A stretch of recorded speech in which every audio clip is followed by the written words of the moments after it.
the risk that will adversely affect the bank. You were talking about the bank, right? Either the value of the bank or the value of the assets of the banks. Exposed to risk, interest risk in two ways. One is bank borrow money, right? Bank borrow money from people, from depositors. Right. So bank borrow, most of the borrowing short term. Short term. People keep money for short term. So bank borrow, let's say for 6 months, and let's say average borrowing is 6 months. So bank pay interest, let's say 5%. And bank lends for longer term. Right? People borrow 5 years, 10 years, 20 years, 30 years. So what happens? Bank borrow 5%, bank charge 7% to 2% profit margin.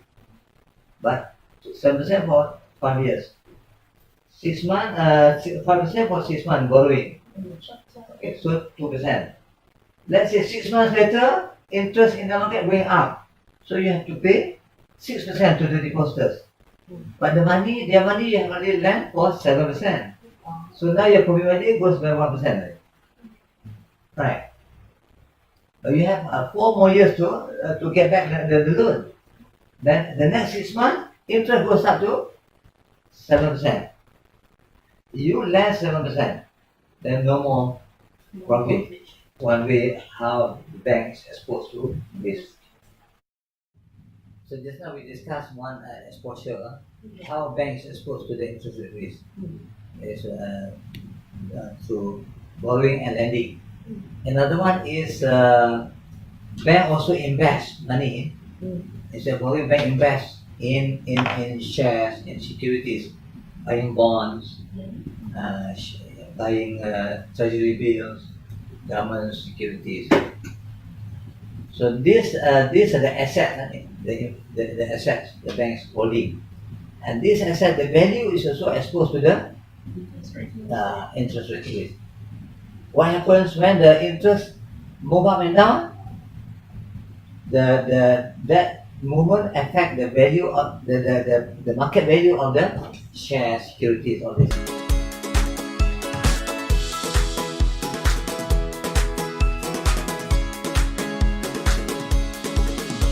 The impact of the movement of interest on the value of the asset or the bank is inverse. That means if interest in the market going up, the value of your asset will go down. If interest go down, the value will go up.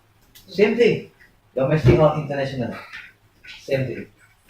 In fact, let me tell you another aspect where bank is also exposed to the interest rate risk. That is dealing in foreign exchange. Buy and sell. Foreign exchange movement also is based on interest movement. Okay? Why our ringgit is stronger against US currency today? Why tomorrow our ringgit is weaker against US currency? It's because of changing in the level of interest rate. So in that case, domestic international is on global. Okay? So that means the impact are all the same, but the magnitude can be different. On the deposit, on the investing in security, the magnitude may be different. Because domestic bank, they borrow.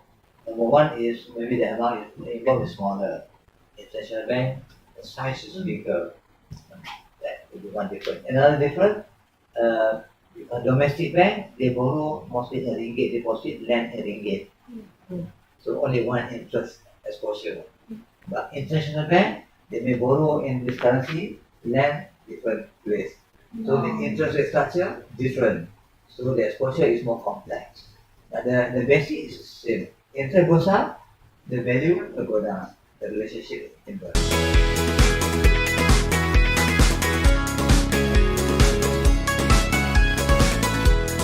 Now basically because of the open sky policy of US, right? So The market now is becoming becoming more homogeneous.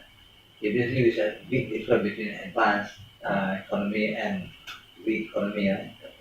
Now because the movement, the transaction, everything using the technology, more or less the market becomes more homogeneous. Okay. So the bank borrow to government, as in the World Bank borrow to government India, the interest rate is based on how what to determine the interest rate. Banking. Of international bank. Yeah. International bank. When you want to borrow from India, then India is investing. India is investing. So India investing at the expected rate.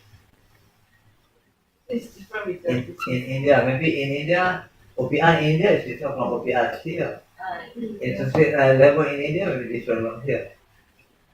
So let's say the Indian investors demand 7% annual return. The Malaysian may demand 6%. So if we borrow for India 7%. It depends on the country. Yeah, depends. But interest rate level in the world is not the same. It's not the same. If interest rate in the world is all the same, then there's no motivation to borrow from other countries than to other countries. There's no profit making opportunity. But because of different, let's say they borrow from Malaysia 6%, lend India 7%, then you make 1% profit. If the amount is 100 billion, big profit.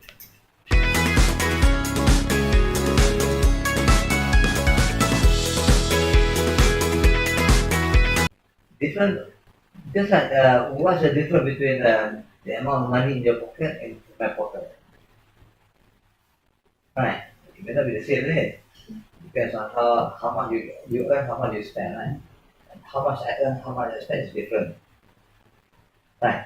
So when I have more money, I have more money in my pocket, I'm willing to lend at lower rate.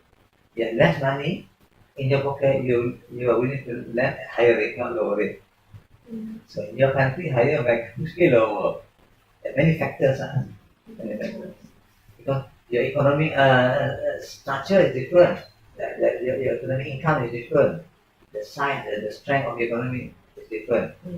And the basis of the economy, how do you earn? You maybe earn your income is from oil and export. My income maybe from manufacturing in the other country different.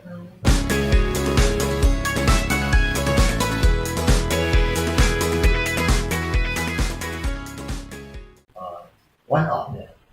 One of. One. Banks have to deal with many risks.